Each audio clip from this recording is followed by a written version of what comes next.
Students, कैसे आप सब। स्वागत है आपका ब्रदर्स क्लासेस में। तो आज मैं आपके लिए सीरीज लेके आया हूँ केमिस्ट्री, फिजिक्स और बायोलॉजी। तो आज हम डिस्कस करने वाले इसके अंदर फिजिक्स, ठीक है, फिजिक्स, केमिस्ट्री और बायोलॉजी, ठीक है। तो एमसीक्यूज लाया है आपके लिए, ठीक है। पीवाई की सीरीज आपने देखी होगी, तो उनसे क्या है, में कुछ पुराने क्वेश्चन है, कुछ नए क्वेश्चन है, तो आपको चेक करना है कि आपका कितना रिविजन हो रहा है, ठीक है। तो आपका जो एग्जाम है 22 तारीख को कंडक्ट किया जा रहा है, उसके हिसाब से आपको देखना है कि आपकी तैयारी कैसे चल रही है, ठीक है। आई होप सबकी प्रिपरेशन काफी अच्छी चल रही होगी। तो क्वेश्चन नंबर फर्स्ट है, क्वेश्चन नंबर फर्स्ट को मूव करते हैं।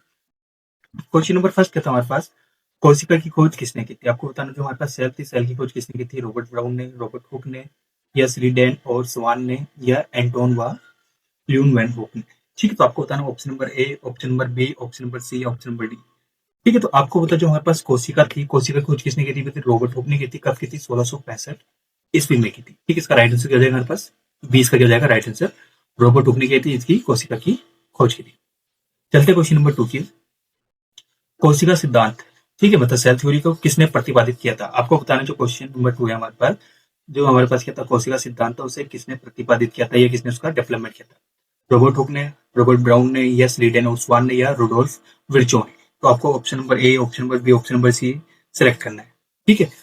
जिसका राइट आंसर जाएगा हमारे पास स्लीडेन, ठीक, और स्वान, ठीक है। तो ऑप्शन नंबर सी कैसे आएगा राइट। जो हमारे पास क्या था, कोशिका सेल था या कोशिका सिद्धांत था, उसको प्रतिपादन किसने किया था, स्लीडेन और स्वान ने किया था। तो ऑप्शन नंबर सी इसका क्या जाएगा राइट आ जाएगा। चलते question number second, third question number third है, कोशिका की शक्ति घर, मतलब power house of the cell, या कोशिका का शक्ति घर किसे कहा जाता है, ठीक है। नॉर्मल जो इसका राइट आंसर है हमारे पास माइटोकॉन्ड्रिया, माइटोकॉन्ड्रिया को हम क्या कहते हैं, कोशिका का शक्ति घर कहा जाता है। तो ऑप्शन नंबर ए क्या जाएगा इसका राइट हो जाएगा। माइटोकॉन्ड्रिया को हम कहते हैं भाई power house of the cell कहा जाता है। चलते क्वेश्चन नंबर फोर्थ की ओर, पादप कोशिका में क्लोरोप्लास्ट, ठीक है, जो क्लोरोप्लास्ट होता है उसका मुख्य कार्य क्या होता है। क्वेश्चन, प्रोटीन संश्लेषण या प्रकाश संश्लेषण या वसा का भंडारण करना, ठीक है।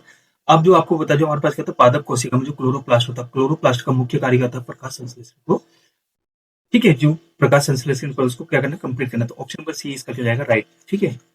तो जो पादप कोशिका में क्लोरोप्लास्ट होता है, जो क्या करता है, क्लोरोप्लास्ट कहता है हरा रंग प्रतियोगी करता है, प्रदान करता है, ठीक, हरा रंग प्रदान करता है, ठीक है। तो इसका जो मुख्य कार्य क्या था, प्रकाश संश्लेषण की प्रक्रिया को क्या करना था, मुख्य काम। तो ऑप्शन नंबर क्या जाएगा सी, सी इसका क्या जाएगा राइट। चलते क्वेश्चन नंबर 5,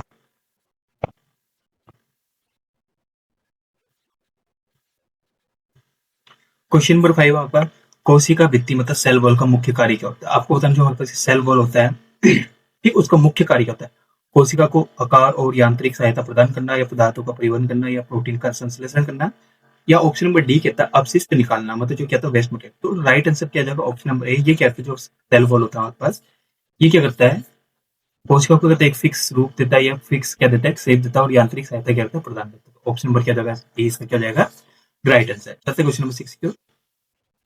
क्वेश्चन नंबर 6 कहता है, वाहनों में पीछे का दृश्य देखने के लिए किस दर्पण का उपयोग किया जाता है। जो मतलब जो हमारे पास मिरर्स होते हैं, ठीक है, इस टाइप के मिरर होते हैं, कुछ इस टाइप से मिरर लगे होते हैं। तो ये किस टाइप के मिरर होते हैं, समतल दर्पण होते हैं, या अवतल दर्पण, या उत्तल दर्पण, या परवलयिक मिरर होते हैं। तो राइट आंसर क्या हो जाएगा इसके बाद। जो हम वाहनों में मिरर यूज करते हैं, शीशा यूज करते हैं, वो कौन सा होता है हमारे पास, उत्तल दर्पण होता है, ठीक, मतलब कौन सा होता है भाई, कॉन्वेक्स मिरर होता है। ऑप्शन नंबर क्या जाएगा हमारे पास, ऑप्शन नंबर क्या जाएगा सी, इसका क्या जाएगा राइट आंसर, ठीक है। तो वाहनों को पीछे तरह से देखने के लिए इसका प्रयोग किया जाता है, उत्तल दर्पण का प्रयोग किया जाता है। तो क्वेश्चन नंबर 7 है हमारे पास, फ्यूज तार, मतलब जो फ्यूज वायर होता है किसका बनता है, तांबा और एल्यूमिनियम, टिन और सीसा, निकेल और क्रोमियम, या लोहा और कार्बन। जो हमारे पास फ्यूज वायर होता है वो किसका बना होता है, आपको बताना है। तो जो फ्यूज टायर होता है, या फ्यूज वायर होता है, वो किसका बना होता है, टिन और सीसा का बना होता है। किसका बना होता है, टिन और सीसा का बना होता है, ठीक है, मतलब लेड और टिन का। तो ऑप्शन नंबर क्या जाएगा इसका, ऑप्शन नंबर बी इसका क्या जाएगा राइट आंसर, टिन और सीसा। चलते क्वेश्चन नंबर 7 की, 8 की।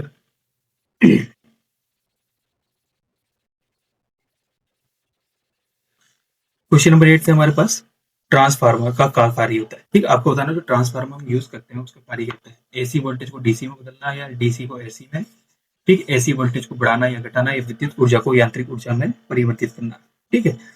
जो ट्रांसफार्मर होता है इसका वर्क होता है, जो हमारे पास क्या होता है, एसी वोल्टेज को बढ़ा सकता है या घटा सकता है। तो ऑप्शन नंबर क्या जाएगा इसका सी, ठीक है। ट्रांसफार्मर का मुख्य कार्य होता है एसी जो वोल्टेज होती है उसको बढ़ा सकता है या कम करेगा, मतलब रिड्यूस कर सकता है या इंक्रीज करेगा, दोनों में से क्या जाएगा एक चीज करता है। तो ऑप्शन नंबर क्या जाएगा सी इसका राइट।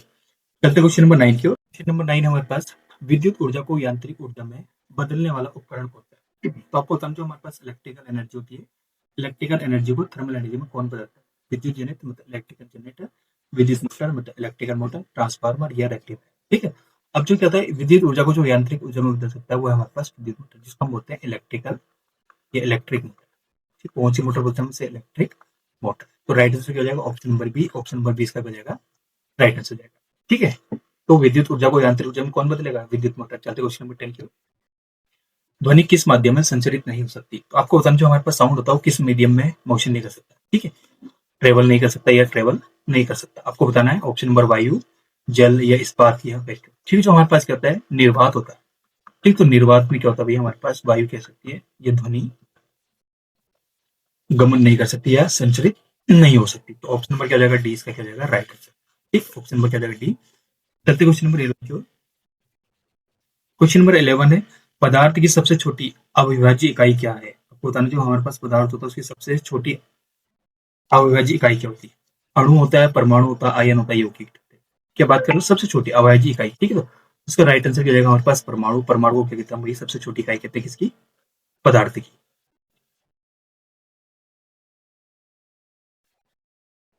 ठीक है, तो इसको क्या है? तो पदार्थ की सबसे छोटी इकाई के लिए तो हमारे पास परमाणु के लिए। ऑप्शन नंबर क्या जाएगा? बी इसका क्या जाएगा?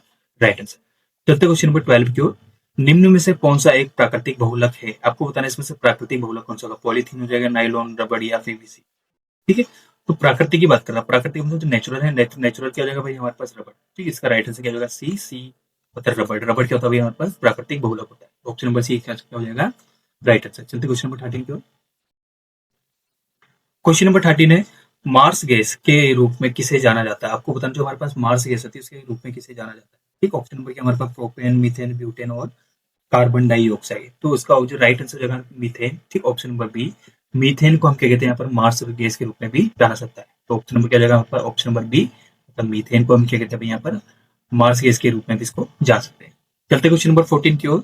फोटोग्राफी में आमतौर पर किस रसायन का उपयोग किया जाता है? मतलब जो फोटोग्राफी होती है उसमें हम किसका उपयोग कर सकते हैं आमतौर पर?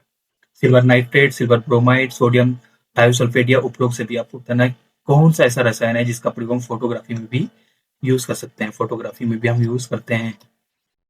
आपको सिलेक्ट करके बताना है। तो राइट आंसर जाएगा इसका बी। सिल्वर ब्रोमाइड का भी हम यहाँ पे कर सकते हैं, यूज करते हैं। ठीक है, सिल्वर ब्रोमाइड, इसका भी हम क्या करते हैं? फोटोग्राफी में भी क्या करते हैं? काफी ज्यादा यूज करते हैं। ऑप्शन नंबर क्या जाएगा? बी। ऑप्शन नंबर बी क्या जाएगा इसका राइट आंसर। चलते क्वेश्चन नंबर 15 की ओर। एलपीजी का मुख्य घटक क्या होता है? आपको बताना, जो एलपीजी होती है उसका मुख्य घटक क्या होता है?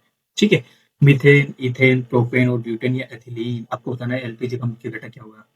ठीक है, मीथेन का मतलब क्या हो जाता है हमारे पास? मीथेन का मतलब क्या जाएगा हमारे पास? CH4। ठीक है, इथेन का मतलब हो जाएगा हमारे पास C2H। ठीक, और जो हमारे पास क्या प्रोपेन हो जाएगा? Propane butane. प्रोपेन का मतलब जिसमें कितने कार्बन होंगे? 3 कार्बन। ब्यूटेन का मतलब जिसमें कितने कार्बन? 4 कार्बन। ठीक, एथिलीन। आपको बताना है क्या हो जाएगा? एलपीजी का मुख्य घटक क्या होगा? मीथेन, इथेन और या प्रोपेन और ब्यूटेन या एथिलीन। तो राइट आंसर हो जाएगा ऑप्शन नंबर सी। तो एलपीजी का जो मुख्य घटक होता है वो कहते हैं हमारे पास प्रोपेन और ब्यूटेन होता है। ठीक है, तो राइट आंसर क्या हो जाएगा हमारे पास? ऑप्शन नंबर सी। ठीक है, क्या हो जाएगा? प्रोपेन और क्या हो जाएगा आपके पास? ब्यूटेन क्या होता है? मीथेन का मुख्य घटक। सॉरी, एलपीजी का क्या होता है? मुख्य घटक होता है। लिक्विड पेट्रोलियम गैस बोल सकते हैं जिसे। ठीक है, ये थी हमारा लास्ट क्वेश्चन। ठीक है, तो मिलते हैं आपसे नेक्स्ट सीरीज में। तब तक ले बाय, टेक केयर।